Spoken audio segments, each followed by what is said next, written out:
In tonight's story, Nicky and I, quite unexpectedly, become involved in the crucial game of the World Series. I call it The Adventure of the World Series Crime.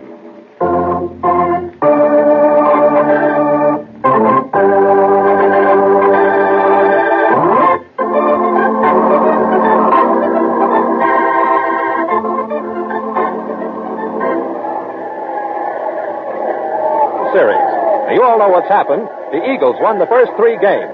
Then the Larks came back to take the 4th and 5th games, and now the Larks are leading in the 6th game, 3-2. Here's the pitch. Ball 4. That's a walk for Henderson. Fills the bases for the Eagles. 2 out. We'll see now. Oh, here's the great Sparks himself coming to bat. Now, let's see. A hit will score 2 runs. The Eagles will win 4-3, and the World Series will be over. But if the Larks can stop Sparky again, the series will be all tied at 3 games apiece, and the payoff game tomorrow, there it is. Strike 1, Sparks. You know, everybody's asking what's happened to Sparky. Champion batter of the major leagues, he was an Arkansas tornado in the first 3 series games, hit over 500. Won the first 3 games for the Eagles almost single-handed, and then he folded. Here's the pitch. Strike 2. Strike 2. Now, Sparky didn't get a hit in the 4th game or the 5th. And today, in 3 official tries, the great Sparks has popped up once and struck out twice with men in scoring positions. There it is. Ball 1. That's 1 and 2 on Sparky. You know, there's some ugly rumors around, but take it from your Uncle Ted, they're just malarkey. You know, you've heard them. That Sparky's been drugged, Sparks is sold out to the gamblers. It's all... Here it is. Strike 3. Sparky didn't even lift his bat off his shoulder. He's out. Well, that's the game, folks. Ties it up at 3 games apiece. But what's happened to Sparks? Mr. Dayton, owner of the Eagles, wants to know. Mac McClune, fighting manager of the Eagles, wants to know. What's happened to Sparky?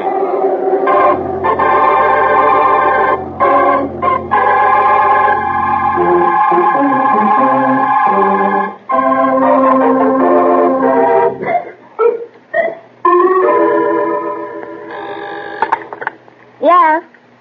No. Just a minute. Mr. Dayton's private office. What? No. Afraid, listen, Weisenheimer, I'll give it to you in plain English. There ain't no more tickets. Oh, hello, Mr. McClune. The boss in, Susie? Yeah, he's waiting for you. Say, Mr. McClune, I want to tip you off. The boss said me and the boyfriend could see today's game from his box. And, well, you know what that means. Yeah. As usual, Dayton's ducking out in a pinch. Yeah, well, the rest of us still think you can lick them bums, Mr. McClune. Thanks, Susie. You want to see me, Mr. Dayton? Oh, come in, Mac. Yeah. Mac, I am leaving you in complete charge. Going away today, Mr. Dayton? I notice you have your golf clubs already. Yes, I'm running up to the country club. I couldn't stand the strain of the final game, Mac. My heart, you know. Yeah. Go ahead. I'll phone you the result. Well, it's not as if I were running out on you or the team, Mac. Of course not, Mr. Dayton. You'll bench Sparks, of course. Thought you were leaving me in charge. But, my dear McClune, he's had half a dozen chances to win the series in the last 3 games. And what's he done? If Sparky goes, I go. Oh, he couldn't bat a ball with a coal shovel. Bat a ball. Bat. Oh, what a fool I've been. Of course, the bat. What are you raving about, Mac? Look, Mr. Dayton, if your heart can stand the strain of making one phone call before you go out to play golf, just one, mind you, we can still win this series. A phone call? I want a detective. Pay any fee he asks, but have him here in 15 minutes. A detective? What detective, Mac? The best in the world, Mr. Dayton. If there's one man can save this World Series for us, it's Ellery Queen.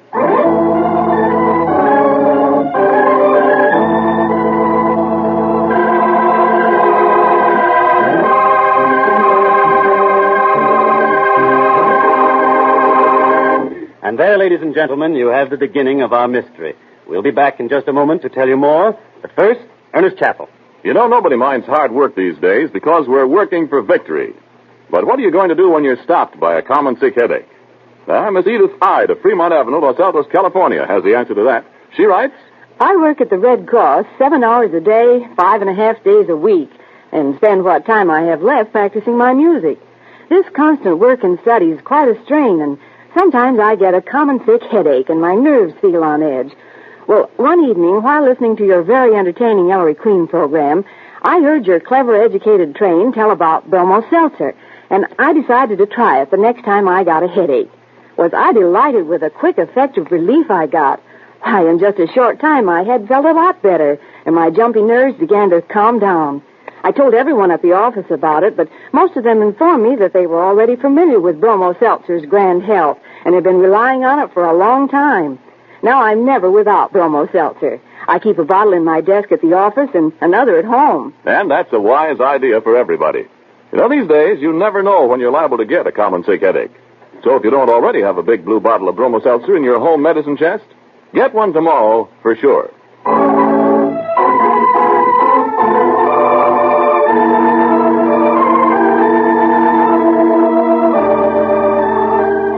And now back to our mystery. In answer to Mac McClune's phone call, Ellery, Nicky, the inspector, and Sergeant Veely have just arrived. Hello, Mac. Hello, Ellery. You know my father, Inspector Queen. Inspector. Hiya, Mac. Sergeant Veely. Hi. And this is my secretary, Nicky Porter. Hello. When they heard you wanted me on a case, Mac, I couldn't shake them off. Is there anything we can do to help the Eagles win, Mac? Thanks, Inspector Queen. We're Eagle fans, all of us. We need 'em all, Miss Porter. I got a week's salary on the Eagles, Mac. You and a flock of others, Sergeant. Where's Mr. Dayton? In a place where he won't bother us. Ellery, if you can solve a mystery in 3 hours, we've still got a chance to win. If you can't... Doesn't sound like Mac McClune talking. 3 hours. Give me the facts. Well, Ellery, you know ball players. They're all kind of superstitious. Yeah, remember how Babe Ruth always touched second base on his way in from right field at the end of every inning? Sparky's worse, Sergeant. He's got a pet bat. You mean Ellery's got to find one of those nasty things that fly around at night? Mac's a baseball manager, Nicky, not a zookeeper. He means a baseball bat. Go on, Mac. Well, Ellery, with that pet bat of his, Sparky's the greatest hitter in the game today. Without it, he's just a bum, huh? Hold it, Sergeant.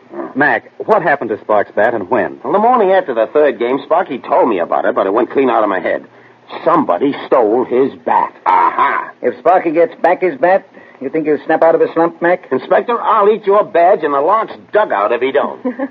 Ellery's been asked to find stolen jewels, stolen documents, but a stolen baseball bat. Quiet, Nicky. Mac, was the bat stolen from the clubhouse? No, Ellery. Sparky was so nervous about it, he wouldn't leave it in the regular bat rack. He took it home with him. Where does he live? Well, Sparky got married just before the series. You mean the World Series is Sparky's honeymoon? Sort of, Miss Porter. So, Mr. Dayton gives Sparky and Lily, that's Sparky's wife, the use of his apartment during the series. They've been living there. What are we waiting for? Let's go.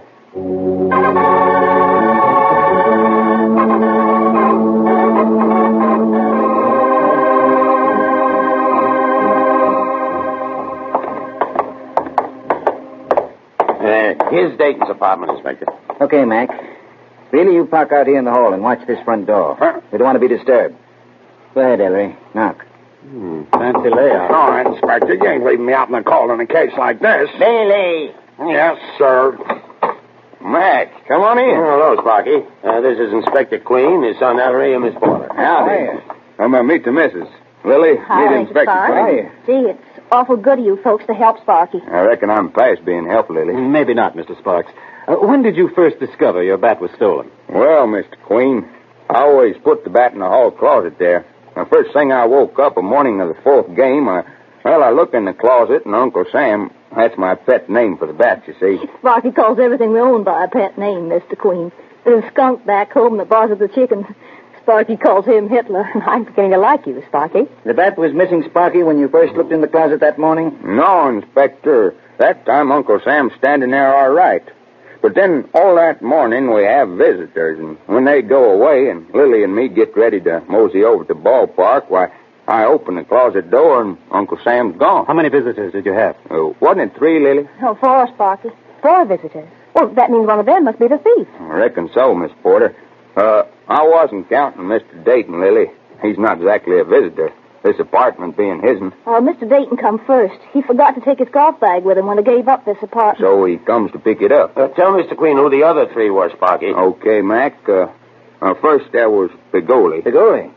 The big-time gambler? I smell a rat. And what did Mr. Pagoli want? Well, it's sort of personal. Oh, now, Sparky, you mustn't hold anything back if when you want Mr. Queen to help. Lily's right, Sparky. Well, Mac, Now, I look don't here, know. Ellery.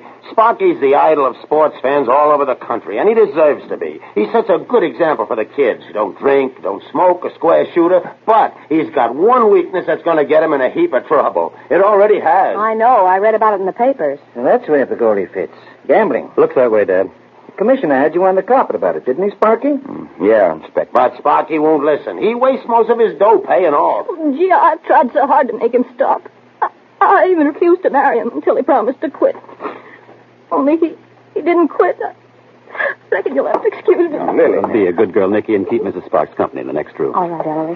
So, you owe Pagoli money, Sparky, and he came here yesterday morning to collect, hmm? When you start talking about gambling, Sparky shuts up like a clam. Guess who's outside asking to see Sparky, Ellery? Speak of the devil, Sergeant? Huh?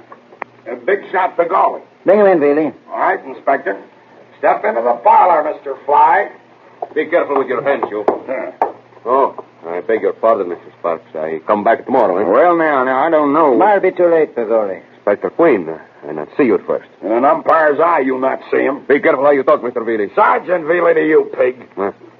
My business with Mr. Sparks, it can wait. I go now. Oh, wait, Mr. Pagoli. What do you want? Well, seeing how things are, maybe I better tell the truth. The truth? You told me Pagoli came to see you the other day about the money you owe him, Sparks. Well, I didn't want to worry you, Mac. Mr. Pagoli here, take care of what you spill, Hick. He was willing to forget my IOUs if... Mr. Sparks, I warn you. If what? If I threw the series, Mr. Queen. So that's it, Pagoli, you dirty backstabber. You shot him that right, Pagoli. Oh, it's dropped. Now I'll give you a demonstration of the famous Veely. Say, Uncle. That's better. Fireworks over? Now, Mr. Pagoli, did you have any bundles or packages with you when you visited this apartment the other day? All of a sudden, now talk English, huh? No, he didn't have, Mr. Queen. You're sure, Sparky? Did he wear a topcoat? No, sir. Okay. Let him out, Bailey. Put a tail on him, though. I think we'll be seeing more of Mr. Pig. Come on, Pig. Back to your story. Sparky, who were the other two visitors you had? Who came after Pagoli? After Mr. Pagoli comes Collins. Collins? Manager of the Larks? Yep, and after Collins comes Buck Fisher. Fisher's the first baseman on your own team, Mac, isn't he? Yeah. Sparky beat Buck out of the batting championship by 3 points. Less than 2 hours left. Time's running out. Dad, you and Mac tackle manager Collins the Larks. Nicky and I will call on the vanquished Eagle batsman Buck Fisher. You'll find both of them at the stadium now, Ellery. Good. That saves us time. Dad, we check with each other at the stadium. Sparks can give us the other details on the way over. Hurry.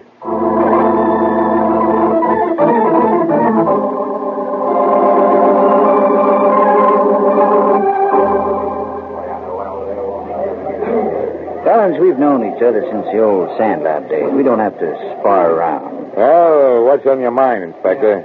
Collins, why did you, the manager of the opposition team, drop in to see Sparks, the star batter of Mac's team, during the World Series? It's your little idea, Mac? Trying to pray me just before the start of the last game? You know me better than that, Collins. Okay. Inspector, I ran up to see Sparky about our bet. What bet? $2,000, even money on the World Series winner. Sparky bet his team to win, Collins? That's a hot one. Did you ever hear of Sparky betting against himself? Sure, he bet on his team. With his team taking the first 3 games, I thought Sparky might be willing to raise the ante. At big odds, of course. But no soap. Sparky said no? He was willing, Mac, but his wife said nix. Collins, were you wearing a top coat that morning? Who, me? A top coat in this weather? Did you have any bundles with you? Criminy, no. Say, what's this all about anyway? Forget it. Come on, let's go, Mac. Just a minute, Inspector. Collins. Yeah, Mac? Who you pitching today? See tonight's paper.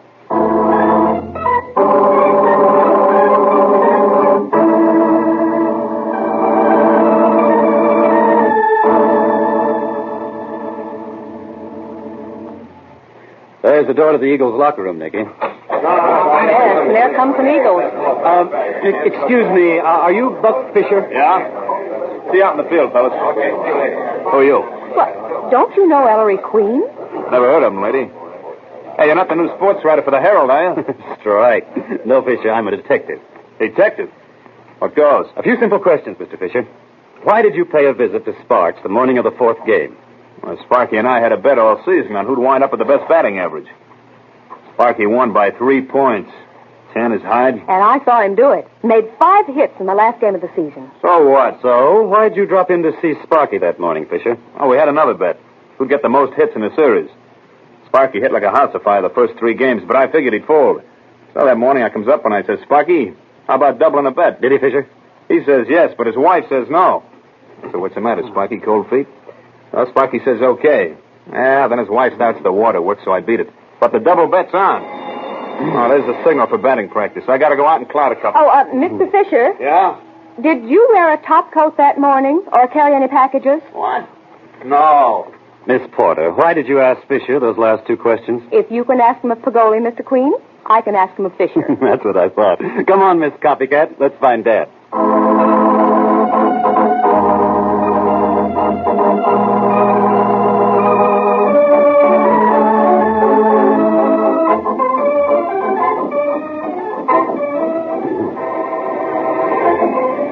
Inspector, you learned exactly as much from Collins as Ellery and I did from Buck Fisher. Yeah, Nicky, a great big goose egg. Ellery, the game will be starting in a few minutes.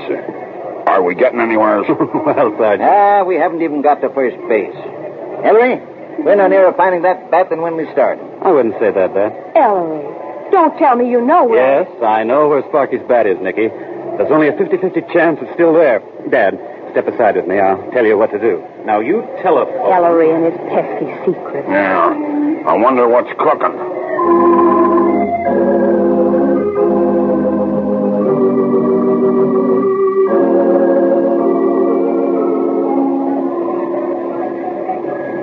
Nearly 2 hours since Dad made that phone call, Nicky, and no sign of anybody. You'll wear out the sidewalk, Ellery. 2 hours waiting at the ball player's entrance, and we could have been inside with Dad and Billy watching the game. Dad, what inning is it? Last of the ninth, son. What's the score now, Sergeant? Still the same, Miss Porter. 1-0 favor of the Larks. Oh, give up, Ellery. It's too late now. You must have been wrong this time. Nicky, I tell you I wasn't wrong. I couldn't have been. How can I go in there and face Mac McClune without that pet bat of Sparky? Well, you can't do the impossible, Ellery. He gave you only a few hours. What's that? Nicky, this is it. What, a police call? But Ellery... You Ellery Queen? Yes? Here it is. The bat.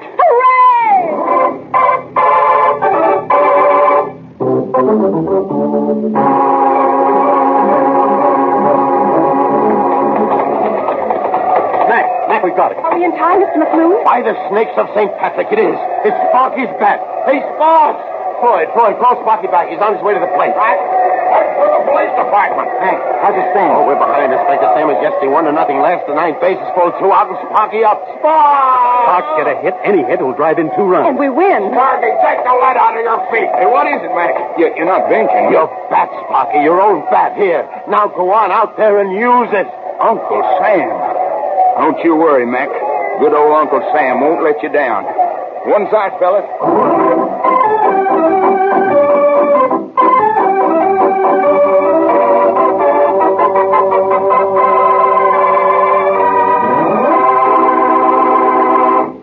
And there, ladies and gentlemen, you have the mystery and I hope a solution as well. Nicky, will you be good enough to introduce our guest armchair detectives for this evening?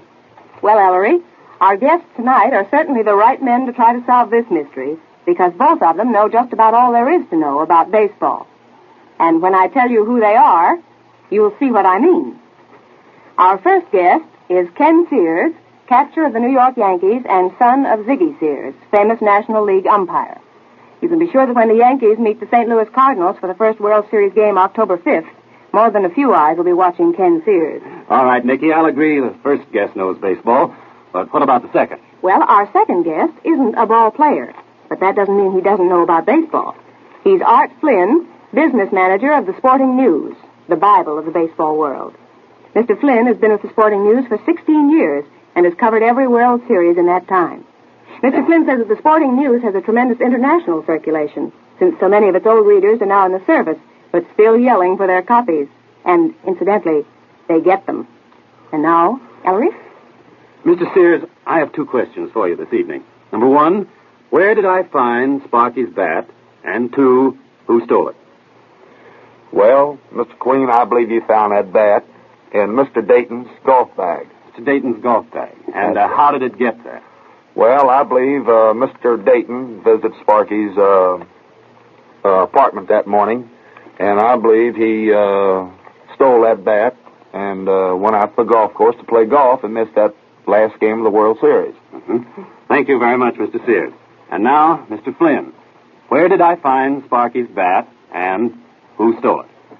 I think I've got to agree with Ken Sears, Ellery, that he found it in the golf bag because no one had a top coat.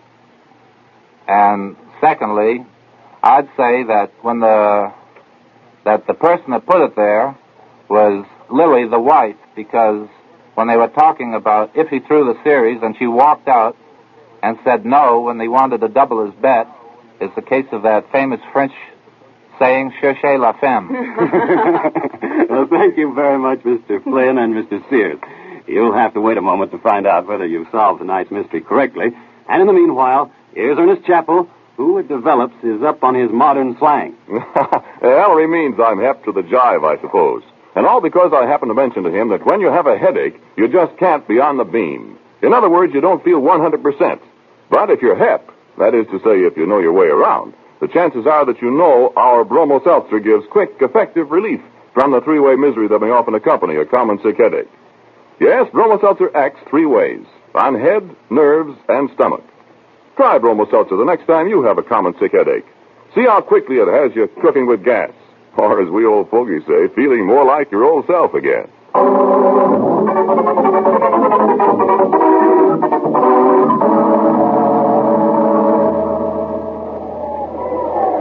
Where did you find the bat? That was simple, Nicky, once I knew the facts. Only 4 people, Dayton, Pagoli, Collins, and Fisher, visited Sparky between the last time he saw the bat in the closet and the time he saw it was gone.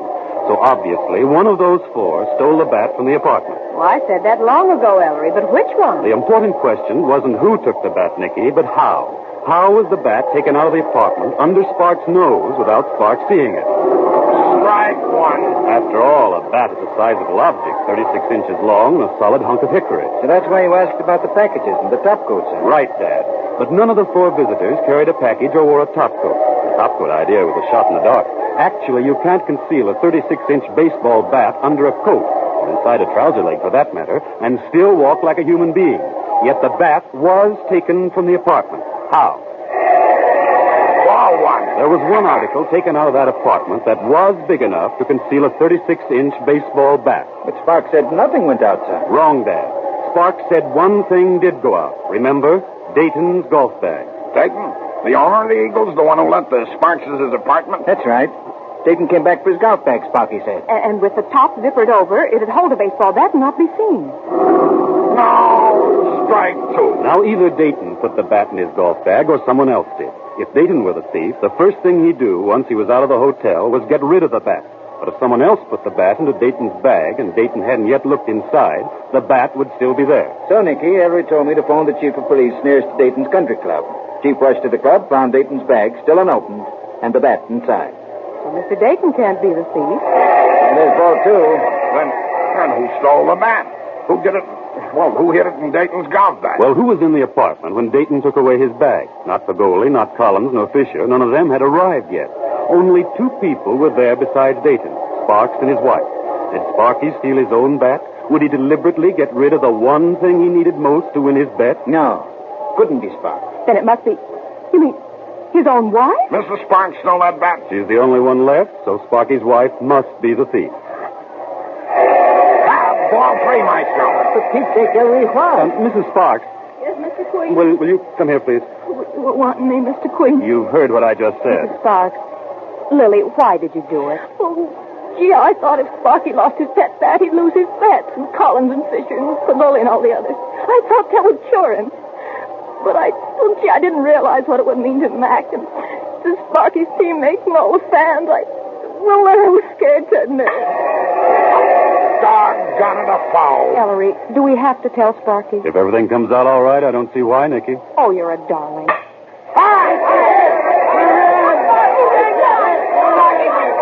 Don't forget Uncle Sam. Uncle Sam came through in the clutch.